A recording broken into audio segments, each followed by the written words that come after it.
여러분 안녕하십니까? NBS 투데이입니다. 올해 벼농사가 풍작이어서 당장에 쌀 수급부라는 한숨 돌렸습니다. 그런데 쌀값을 지켜보는 농민들의 마음은 타들어가고 있는데요. 농산물이 물가 잡기의 희생양이 돼 가격 지지가 되지 않는 겁니다. 게다가 기후 위기로 인한 자연재해와 인력난, 생산비 급증까지 농업 악재가 산적했다는 지적이 나오는데요. 정치권에서도 내년도 농업이 심각한 위기에 처할 수 있다고 우려하고 있습니다. 강창호 기자입니다. 물가 상승의 주범으로 농산물이 지목되면서 자급률 위기에 대한 지적이 잇따르고 있습니다. 농민들의 생산 의지 저하에 따른 우려도 나옵니다.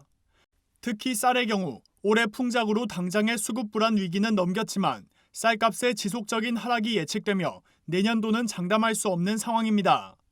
올해 산 쌀 생산량이 지난해보다 10% 이상 늘어나며 쌀값은 지속적으로 하락하고 있습니다. 통계청 조사에 따르면 산지 쌀값은 10월 5일 이후 매 순기 하락세를 이어가 11월 15일에는 20kg당 53,440원을 기록했습니다. 산지에서 체감하는 가격은 더 낮다는 주장도 나옵니다.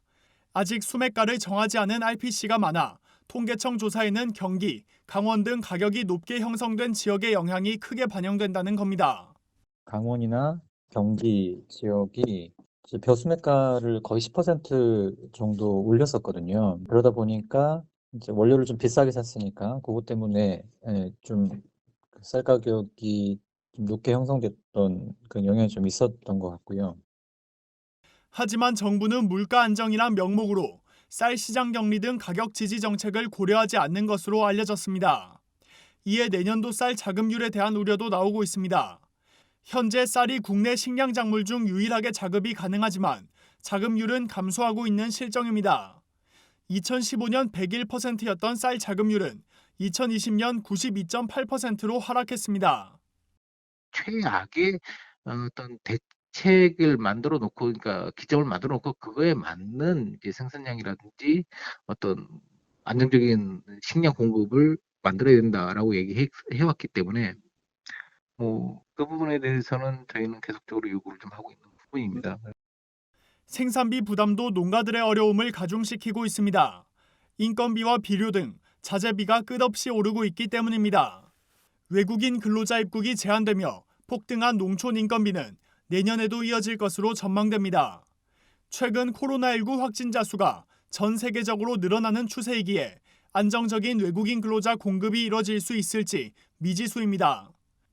요소 비료를 비롯해 유류 등 각종 원자재 비용도 상승세를 이어가고 있습니다. 서삼석 더불어민주당 의원실에 따르면 요소 비료 계약 가격 및 판매 가격 상승으로 인한 농가 부담 증가액은 호당 42만 8천 원씩 총 4,427억 원에 이를 것으로 전망됩니다. 서삼석 의원은 농림축산식품부의 태도는 식량 자급에 대한 안이한 인식만 드러내고 있다며 쌀 자급률마저 흔들리는 일이 없도록 사후적 시장 격리 조치라도 적극 시행해야 한다고 촉구했습니다. 농촌 인력난과 생산비 급증, 기후 위기로 인한 빈번한 자연재해까지 농업의 악재가 이어지면서 농민들의 근심이 깊어지고 있습니다. NBS 강창호입니다.